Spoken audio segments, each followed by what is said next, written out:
When French mathematician Laurent Schwartz was in high school, he started to worry that he wasn't smart enough to solve math problems. Maybe you know a similar feeling.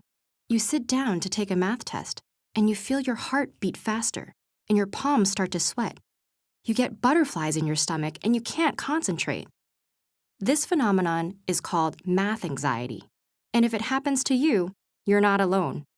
Researchers think about 20% of the population suffers from it.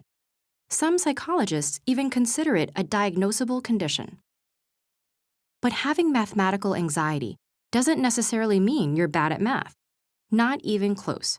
Laurent Schwartz went on to win the Fields Medal, the highest award in mathematics.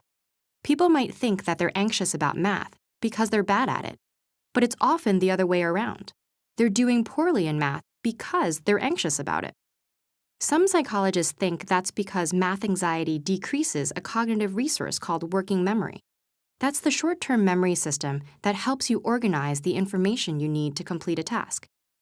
Worrying about being able to solve math problems or not doing well on a test eats up working memory, leaving less of it available to tackle the math itself.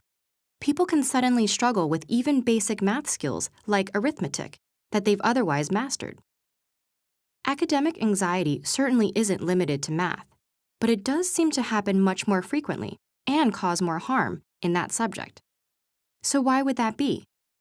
Researchers aren't yet sure, but some studies suggest that the way children are exposed to math by their parents and teachers play a large part. If parents talk about math like something challenging and unfamiliar, children can internalize that. Teachers with math anxiety are also likely to spread it to their students.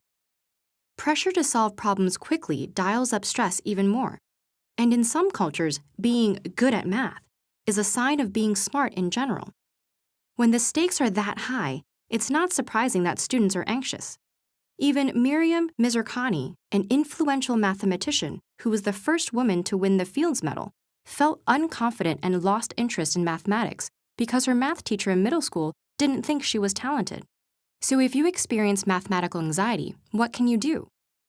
Relaxation techniques like short breathing exercises have improved test performance in students with math anxiety. Writing down your worries can also help. This strategy may give you a chance to re-evaluate a stressful experience, freeing up working memory. And if you have the chance, physical activity like a brisk walk deepens breathing and helps relieve muscle tension, preventing anxiety from building. You can also use your knowledge about the brain to change your mindset. The brain is flexible, and the areas involved in math skills can always grow and develop. This is a psychological principle called the growth mindset. Thinking of yourself as someone who can grow and improve can actually help you grow and improve. If you're a teacher or parent of young children, try being playful with math and focusing on the creative aspects. That can build the numerical skills that help students approach math with confidence later on. Importantly, you should give children the time and space to work through their answers.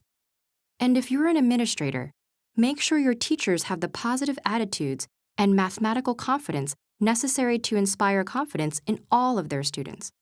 Also, don't let anyone spread the myth that boys are innately better than girls at math. That is completely false. If you experience math anxiety, it may not help to just know that math anxiety exists. Or perhaps it's reassuring to put a name to the problem. Regardless, if you take a look around yourself, the odds are good that you'll see someone experiencing the same thing as you. Just remember that the anxiety is not a reflection of your ability, but it is something you can conquer with time and awareness.